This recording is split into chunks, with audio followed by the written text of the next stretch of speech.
Yes, so the biblical feasts were established on the fourth day at the same time that the sun, moon, and stars were established.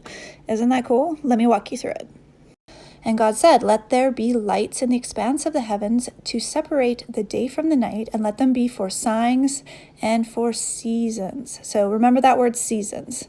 "And for days and for years, and let them be lights in the expanse of the heavens to give light upon the earth." So what is the purpose of these lights?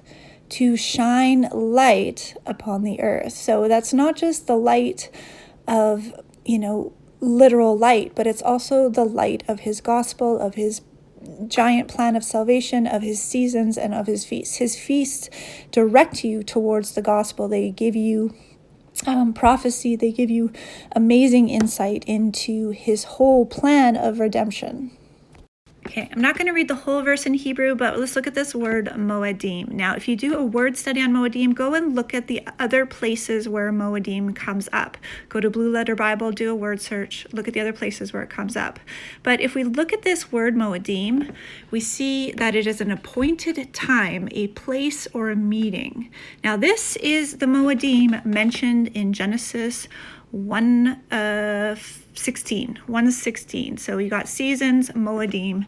That's when it's first mentioned. And then if you go down to the deeper explanation, it's a set time for a feast or an appointed season, a sacred season.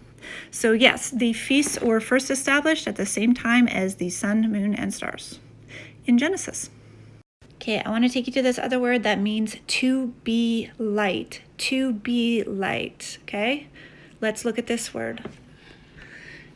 It means to shine, to become light. What are we told? To shine our lights forth, right?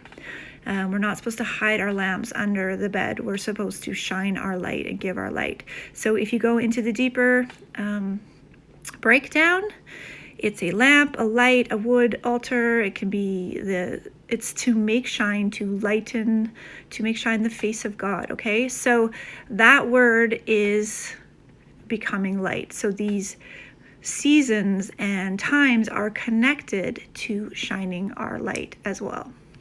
If you go to Genesis 1:14 and put it in your Blue Letter Bible, then go to a Moed where that word comes up, and it will tell you the other times that word is used. And you can see where it's used. It's used for congregation, feast, season, appointed times, and things like that. So that word seasons is all about appointed times and meeting times. Moed or Moedim is a beautiful word. It's your divine appointments with your Creator.